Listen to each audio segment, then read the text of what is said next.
नमस्कार, स्वागत है आप सबका हमारा खास कार्यक्रम देश देशांतर में। मैं हूं कवीन सचान। सुप्रीम कोर्ट ने कोरोना वायरस लॉकडाउन के बीच एनसीआर रीजन में बॉर्डर सील होने की समस्या को लेकर सुनवाई करते हुए केंद्र से कहा कि राष्ट्रीय राजधानी क्षेत्र की सीमाओं पर आवागमन को सुगम बनाने के लिए दिल्ली, हरियाणा और उत्तर प्रदेश की एक बैठक बुलाई जानी चाहिए और इस समस्या का सर्वमान्य हल खोजा जाना चाहिए। कोरोना महामारी के चलते आपको बता दें कि जब लॉकडाउन बढ़ाया गया, ऐसे में अलग अलग राज्यों ने अपने बॉर्डर पर अलग अलग नियमों को लागू किया और ऐसे में एनसीआर रीजन में आने जाने वाले लोगों को खासी दिक्कतों का सामना करना पड़ रहा है। समझेंगे कि असल में कानूनी तौर पर राज्यों के पास क्या अधिकार हैं और महामारी के संकट के बीच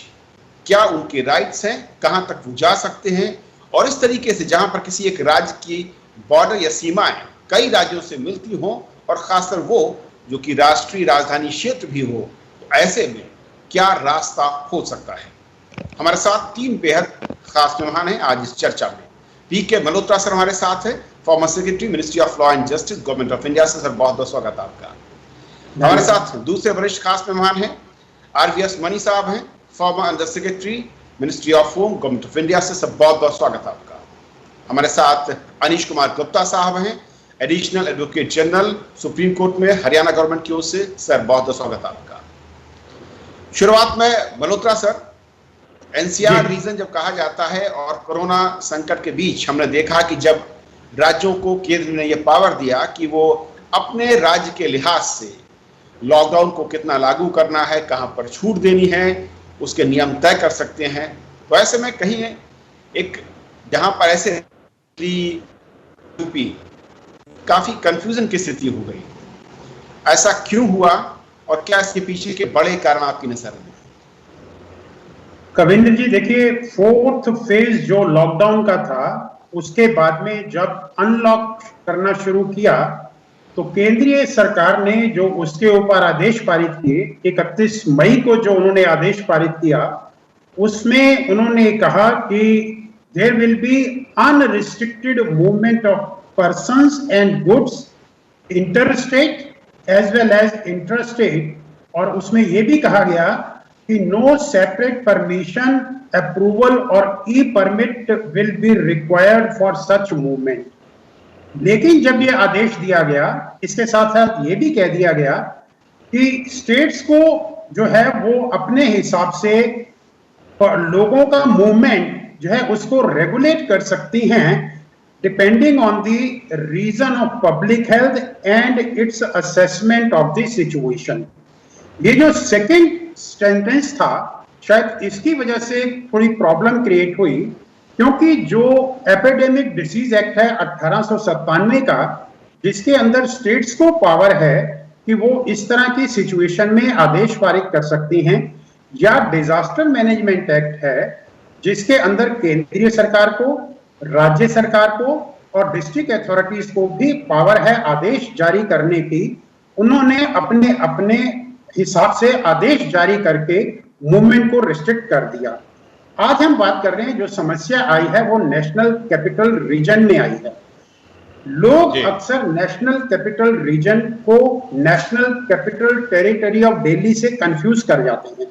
अगर हम संवैधानिक प्रावधानों की बात करें तो संविधान या तो स्टेट को रिकॉग्नाइज करता है या यूनियन टेरिटरी को रिकॉग्नाइज करता है, या तो स्टेट्स हैं या यूनियन टेरिटरीज हैं। नेशनल कैपिटल टेरिटरी संविधान के अंदर कुछ नहीं है।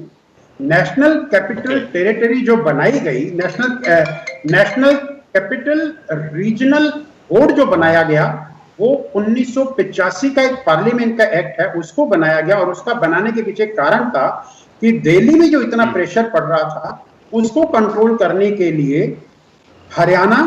राजस्थान और उत्तर प्रदेश की कंकरेंस के साथ जो आर्टिकल 252 में प्रावधान है उसका उपयोग करते उन्होंने अपनी सहमति दी, और उसके लिए एक बोर्ड का प्रावधान किया गया कि ये बोर्ड नेशनल कैपिटल रीजन, जिसमें नेशनल कैपिटल टेरिटरी भी आती है, हरियाणा का कुछ क्षेत्र आता है, राजस्थान का कुछ क्षेत्र आता है और उत्तर प्रदेश का कुछ क्षेत्र आता है जो दिल्ली से सटा हुआ है,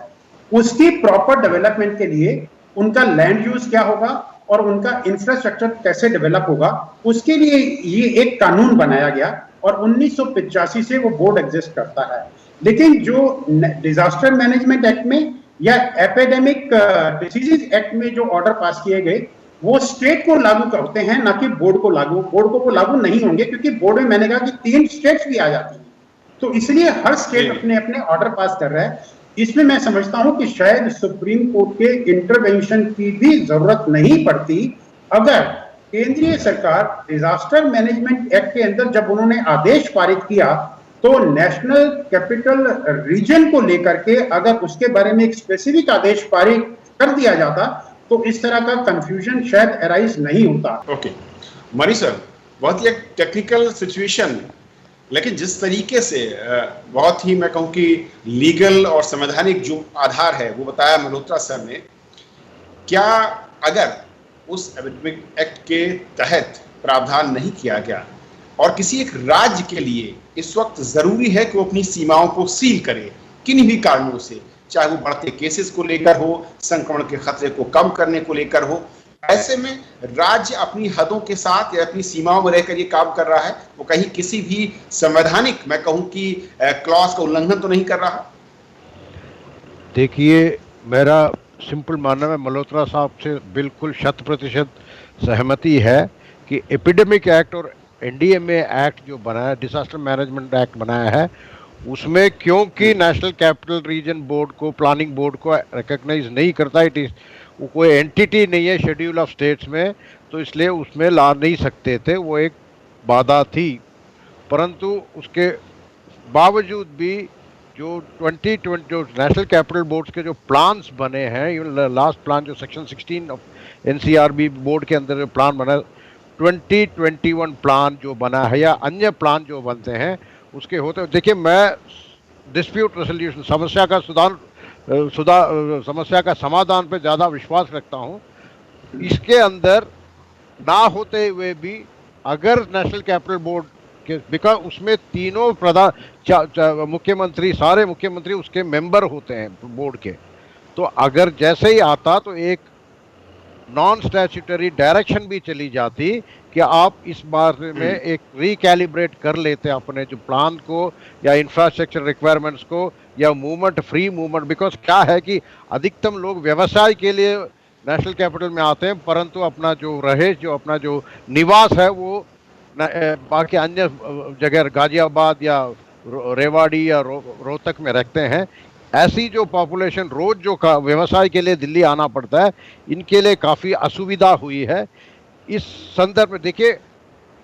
एक तो जैसे आपने बताया, मल्होत्रा साहब ने बताया था कि हमने रिकॉग्नाइज नहीं किया, दूसरा हमने ऐसा एक डिसास्टर का, एपिडेमिक का एनविसेज भी नहीं किया था जो बॉर्डर पार करके जाए। देखो, दिव्य दृष्टि तो बाद में तो सबको अच्छी लगती है, मगर उस संदर्भ में हमने कभी एनविसेज किया, इसका परिकल्पना नहीं की थी। तो उस फलस्वरूप मगर आज जो सुप्रीम कोर्ट का आदेश है आया है, ये एक अवसर है, इसमें से हमें विकल्प ढूंढ के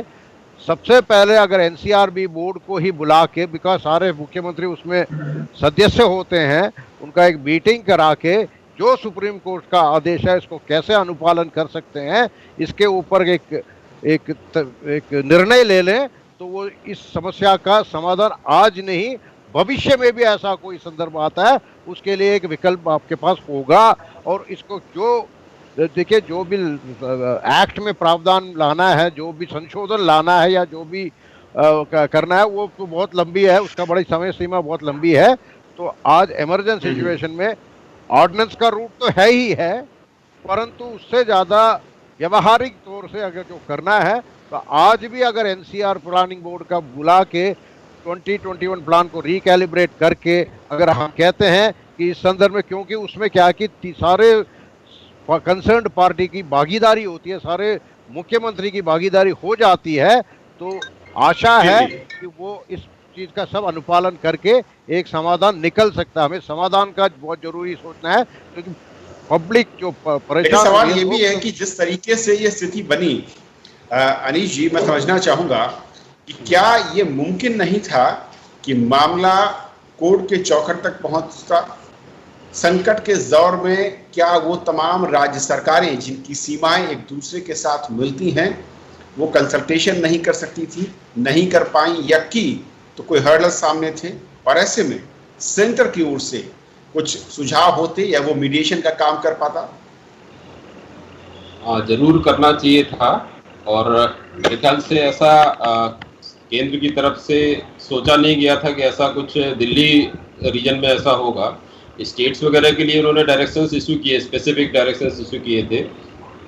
हेल्थ स्टेट सब्जेक्ट है, और जो आपका रोड ट्रांसपोर्ट है वो स्टेट सब्जेक्ट है, इसलिए उसको उन्होंने डायरेक्शन दिया था। स्टेट्स को अपनी पावर्स हैं, उसमें कोई डाउट नहीं है, स्टेट्स अपने कंट्रोल कर सकते हैं, मूवमेंट को कंट्रोल कर सकते हैं, लेकिन जहाँ तक आवागमन की स्वतंत्रता है वो हमारा हर व्यक्ति का फंडामेंटल राइट है।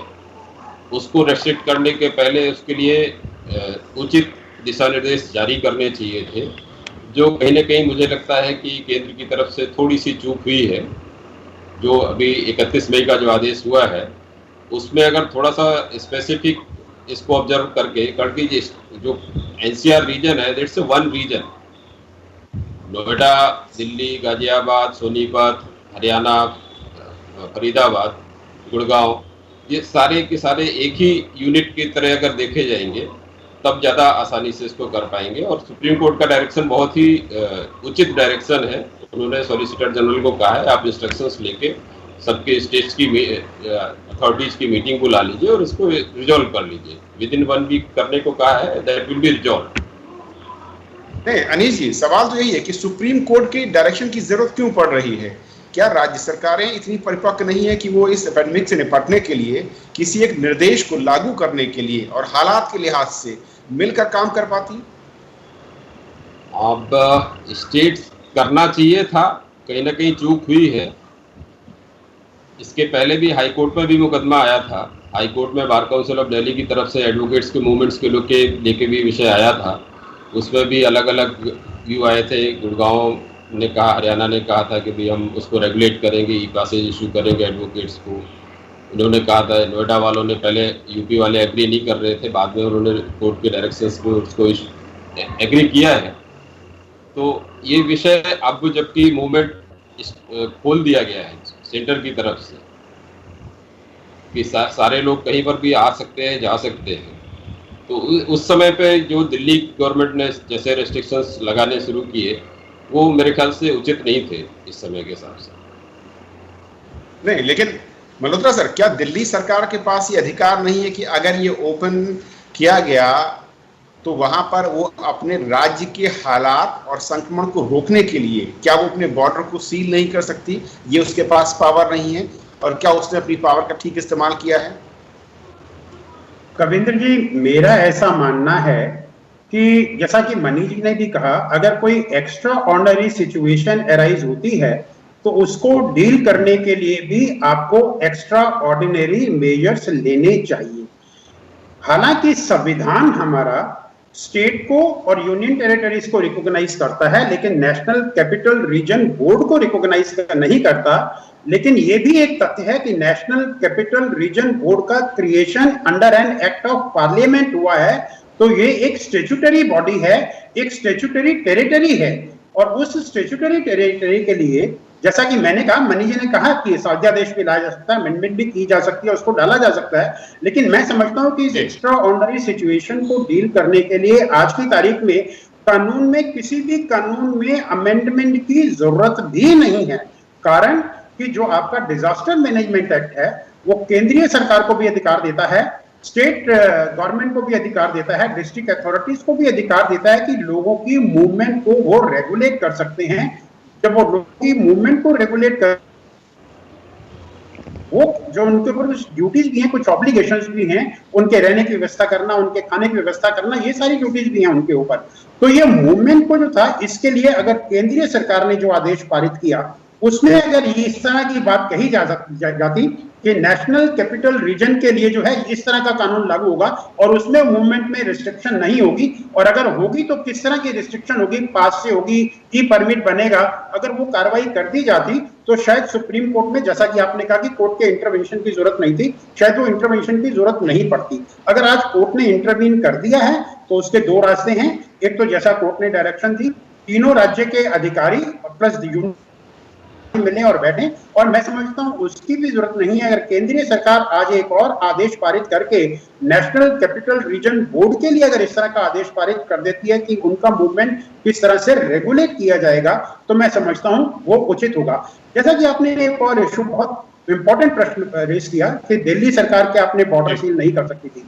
Talking of Delhi state alone, yes, अगर ऐसी सिचुएशन आती है तो बॉर्डर सील कर सकती थी अगर कोई उसकी लोकल प्रॉब्लम होती। लेकिन हम जो प्रॉब्लम को डील कर रहे हैं ये दिल्ली की लोकल प्रॉब्लम नहीं है, हरियाणा की लोकल प्रॉब्लम नहीं है, राजस्थान की लोकल प्रॉब्लम नहीं है, ये एक नेशनल भी प्रॉब्लम नहीं है, ये एक इंटरनेशनल प्रॉब्लम है। और जो बीमारी बढ़ रही है वो लोगों की मूवमेंट से बढ़ रही है, और क्योंकि राज्य सरकारों के ऊपर ये एक कर्तव्य उनका बनता है कि वो इस तरह की मूवमेंट के रोकें ताकि बीमारी ना बढ़े, तो उसको रोकने के लिए अगर आप आज रेगुलेट करने की बात करते हैं तो मैं समझता हूं आज भी कानून में ऐसे प्रावधान हैं कि आप मूवमेंट को रेगुलेट कर सकते हैं। और जो इंडिविजुअल सरकारों ने नेशनल कैपिटल रीजन बोर्ड में अपने अपने आदेश पारित किए, शायद उस पर दोबारा से विचार करने की जरूरत है और एक कंसर्टेड एफर्ट की जरूरत है on the part of Rajasthan government, Haryana government, UP government, कि या तो वो खुद बैठ के सुप्रीम कोर्ट डायरेक्शन के हिसाब से इसको साथ करें, या जैसा कि सुप्रीम कोर्ट ने केंद्रीय सरकार को डायरेक्शन दी है वो इनको मीटिंग बुला करके डिजास्टर मैनेजमेंट एक्ट के अंदर इस तरह का कोई आदेश पारित करें ताकि लोगों को मूवमेंट में असुविधा भी ना हो और बीमारी को बढ़ने से भी रोका जा सके। ओके बनी सर, अगर मैं कानूनी तौर पर समझना चाहूं कि कोई एक जो पूर्ण राज्य है उसके पास अगर वो अपनी सीमाओं को सील कर सकता है किसी एक्स या वाई कंडीशन या सिचुएशन के लिहाज से इसी कोरोना संकट के चलते, तो फिर क्या जो दिल्ली जैसे राज्य हैं जिनके पास पूर्ण राज्य का दर्जा नहीं है, क्या वो अधिकार उनके पास कम हो जाते हैं ऐसी स्थिति में, और क्या इसके लिए उन्हें किसी स्पेशल पावर, किसी अध्यादेश या फिर सेंटर से एक मोहर की जरूरत है? दिल्ली की ऐसे देखिए, इस संदर्भ में दिल्ली और पूर्ण राज्यों में कोई भी फर्क नहीं है। जो दिल्ली का जो पूर्ण राज्य इसलिए नहीं कहा है कि कुछ जो विषय है उसके ऊपर उनका डोमेन एरिया नहीं है, जैसे पुलिस, लैंड वगैरह, परंतु हेल्थ जो है उन्हीं के पास है। तो इसलिए उसमें जहाँ तक कोरोना एपिडेमिक के विरुद्ध जो भी कार्रवाई करना है उनके पास संपूर्ण शक्ति है, परंतु संपूर्ण शक्ति के साथ साथ अपना रेस्ट्रिक्शन साथ देखें कि दिल्ली के अंदर ऐसे, जैसे मैंने बोला, व्यवहारिक तौर से अधिकतम लोग व्यवसाय के लिए यहाँ आते हैं, निवास और अन्य प्रदेश में होते हैं। ऐसे सिचुएशन के लिए अच्छा, ये national capital regional planning board का जो एक्ट बना था, इसका ऑब्जेक्शन रीजन, इसका जो बैकग्राउंड है उसमें भी आप देखेंगे उद्देश्य उसके कानून का यही था कि दिल्ली बढ़ती जा रही है, इसके ऊपर एक नियंत्रण करने के लिए और अन्य प्रदेशों में, अन्य छोटे छोटे शहरों में चुंबक की तरफ से लगाने के लिए और भी अन्य उसके उद्देश्य थे। तो ऑब्जेक्शन रीजन में ये कहा गया है। परंतु आज भी अगर दिल्ली को कोई ऐसी समस्या थी तो वो और भी विकल्प ढूंढ सकते थे, या कि एक हाथ से सीधा उठा के बॉर्डर सील करने का। कोई भी राज्य हो, उनको पता है कि व्यवसाय के लिए आता है तो यहाँ रहेगा कहाँ, यहाँ तुम्हारे पास इतनी आपके पास संसाधन नहीं है कि जो भी व्यवसाय के लिए आ रहा है उनको जो भी देखभाल करने का। इसी वजह से नेशनल कैपिटल रीजन का पूरा परिकल्पना ही की गई थी। लोग बाग आए, 2-2 घंटे सफ़र करके आते हैं, आज जो 4 घंटे हो गया है। तो और बाकी आप किसी स्पेसिफिक व्यवसाय, विशेष व्यवसाय को आप आइडेंटिफाई नहीं कर सकते कि भाई एडवोकेट को अलाउ कर दें, इंश्योरेंस एजेंट को ना अलाउ करें, ऐसा भी नहीं कर सकते। तो एक ज़्यादातर एक तरीके से होमोजेनिटी की जरूरत है, एक जेनरिक होना चाहिए। ऐसे कई इसमें चीज़ें आई है। इसलिए आज भी मैं कहता हूँ कि जैसे डिजास्टर मैनेजमेंट एक्ट के अंदर से एक अध्यादेश जारी हो जाए, या फिर एनसीआरबी को मैंडेट दे दे कि ऐसे ऐसे सिचुएशन में कैसे, मैं उसी अध्यादेश में लिख दें कि on this aspect of national capital region the decision will be collectively taken by the National Capital Board till the operation of this epidemic. एक लाइन का आदेश कर दे तो नेशनल कैपिटल बोर्ड में, क्योंकि सारे मुख्यमंत्री भी उसके सदस्य हैं, तो एक तरीके से एक बहुत ही अच्छा सुलझा हुआ बढ़िया सा विकल्प निकला जो सबके लिए संतुष्टि देगी, सब खुश रहेंगे उससे, ना कोई की किसी का ग्रीवेंस नहीं होना चाहिए, क्योंकि उनको अपना पक्ष रखने का भी अवसर मिलेगा बोर्ड में और अपने तरीके से वो अपना एक तरीका सा विकल्प निकाल सकते हैं। यही मेरा सबमिशन है कि आज भी एनसीआरबी को एक इंस्ट्रूमेंट जैसे यूज करें। अगर स्टेट की उनकी दर्जा नहीं है तो उनका एक इंस्टीट्यूशनल बॉडी है, एक इंस्ट्रूमेंटालिटी है, एक स्टैट्यूटरी इंस्ट्रूमेंटालिटी है, उसको इन क्षेत्रों के लिए अच्छे तरीके से अगर उसको आप प्रयोग कर सकते हैं। ये नहीं कि नेशनल कैपिटल रीजन अपने मैंडेट में ही कहेगा, एडिशनली एक रेसिडुअरी मैंडेट के अंदर उनको थोड़ी सी इनोवेशन शो करके कहा जाए कि इन सब समस्याओं में ये लोग एक निर्णय लेके सहमति से, सारे पूर्ण सहमति से निर्णय लेके लागू करेंगे। उससे सबसे बढ़िया आज के संदर्भ में बढ़िया विकल्प यही है, यही मेरा कहना है। ओके अनीश जी, क्योंकि बात ये भी आती है कि अगर यूपी चाहे तो अपने बॉर्डर सील करके वहां पर बंदिश लगा सकता है, हरियाणा चाहे तो उसने भी बंदिश लगाई, राजस्थान भी अगर चाहेगा तो वो बंदिश लगा सकता है। तो दिल्ली का तर्क ये है कि फिर वो अगर संक्रमण को रोकने के लिए और अपने राज्य के निवासियों की स्वास्थ्य सुरक्षा को देखते हुए अगर कोई कदम उठाता है तो फिर इसमें दूसरे राज्यों का आपत्ति क्या है? नहीं, उसमें आपत्ति कोई नहीं है। आपत्ति ये है जो एनसीआर रीजन के लोग हैं, स्टेट के नाते दिल्ली अगर आप लगाती है और उसको सील करती है बॉर्डर को, उसमें कोई आपत्ति नहीं कर सकता, कोई दूसरा राज्य आपत्ति करने का कोई उसको किसी को अधिकार नहीं है। लेकिन जो एनसीआर रीजन है, this is a one unit and people move here and there, they are working. जैसे अभी गणेश जी ने बताया कि लोग इधर जाते हैं उधर रहते हैं, कोई व्यापार के लिए इधर आता है रहता कहीं है, तो ये एक यूनिट की तरह है जहाँ पर लोग रोज सुबह जाते हैं शाम को आते हैं। ये स्टेट नहीं है, ओके ठीक है ना। तो इसका वो अपना अलग नजरिया है उसको देखने का। इसमें स्टेट के नाते मेरा राइट है, वो उसमें कोई संदेह नहीं है।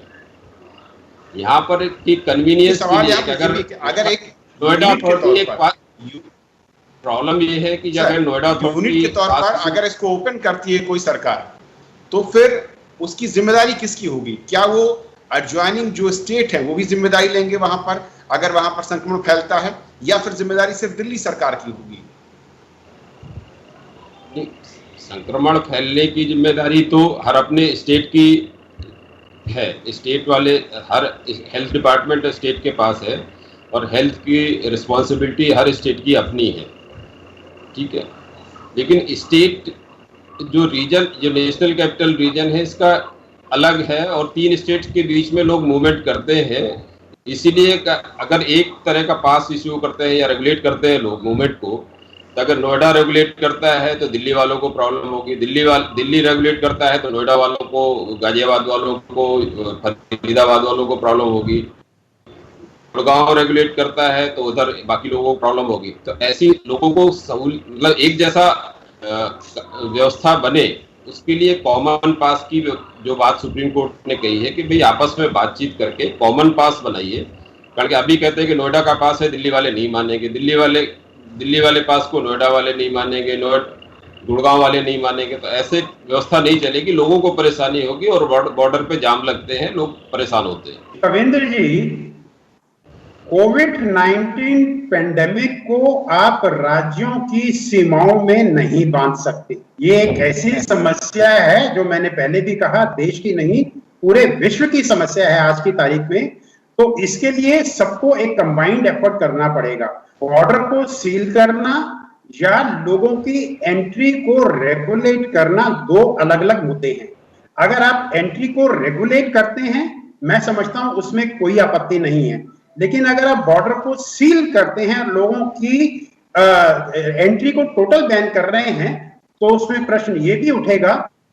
आप लोगों के संवैधानिक अधिकारों का जो हनन कर रहे हैं, क्या वो रीजनेबल रिस्ट्रिक्शन में फॉल करता है? अगर वो रीजनेबल रिस्ट्रिक्शन में फॉल करेगा तभी उसकी कॉन्स्टिट्यूशनल वैलिडिटी को कोर्ट अपहोल्ड करेंगी, नहीं तो कोर्ट उसको भी स्ट्रक डाउन कर देंगी। तो क्या चाहिए कि इस तरह के पेंडेमिक को डील करने के लिए अगर आप एंट्री को रेगुलेट कर रहे हैं कि अगर कोई दिल्ली के बाहर से आदमी आ रहा है तो आप उसका बॉर्डर के ऊपर चेकिंग करेंगे कि अगर वो बीमार है तो आप उसको एंटर नहीं करने देंगे, या वो इमरजेंसी में आ रहा है तो उसके पास मेडिकल के डॉक्यूमेंट है, वो हॉस्पिटल के लिए आ रहा है, आप उसको आने देंगे, उसके पास पास है तो आप उसको आने देंगे। मैं समझता हूँ कोई समस्या नहीं होगी। तो मूवमेंट को आप रेगुलेट करिए, आप एंट्री को बैन नहीं करिए। बैन करने में समस्या हो सकती है क्योंकि जैसा कि कहा कि नेशनल कैपिटल रीजन का जो बोर्ड बनाया गया या क्रिएट किया गया, उसका पर्पस ही ये था कि लोग एक जगह से दूसरी जगह आसानी से मूव कर सकें। हर आदमी जो दिल्ली में नौकरी करता है वो दिल्ली में नहीं रहता, फरीदाबाद, गुड़गांव, गाजियाबाद, पानीपत, सोनीपत में जो रहता है वो दिल्ली भी आता है, वहां भी जाना है, ये उसका रोज का काम है। अगर आपने उसको काम करने से ही रोक देंगे तो अपनी रोजी रोटी कहां से कमाएगा? तो इसलिए इसको रेगुलेट करने की जरूरत थी, प्रोहिबिट करने की जरूरत नहीं थी। प्रोहिबिशन अगर होना था तो ये स्टेट के कंसल्टेशन से ही करना चाहिए था, और उसका अल्टरनेटिव मोड क्या होगा, उसके लिए जो इकोनॉमिक साधन है उनको आप किस तरह से रेगुलेट करने चाह रहे हैं, इस सबके ऊपर विचार करने की आवश्यकता थी। तो इसलिए अगर आप कैपिटल जो रीजनल बोर्ड बनाया गया, आप बोर्ड को पावर भी नहीं देना चाहते, तो आज की तारीख में मैं समझता हूं केंद्रीय सरकार के पास डिजास्टर मैनेजमेंट एक्ट के अंदर इस तरह के पावर है, सेक्शन 35 में पावर है कि वो इस तरह की डायरेक्शन स्टेट्स को दे सकता है, और वो डायरेक्शन स्टेट के ऊपर बाइंडिंग होंगी कि नेशनल कैपिटल रीजन में जो लोगों का मूवमेंट है उसको कैसे रेगुलेट किया जाएगा। और अगर इस तरह की कोई उनको इंस्ट्रक्शंस इशू करनी है तो मैं समझता हूं उनको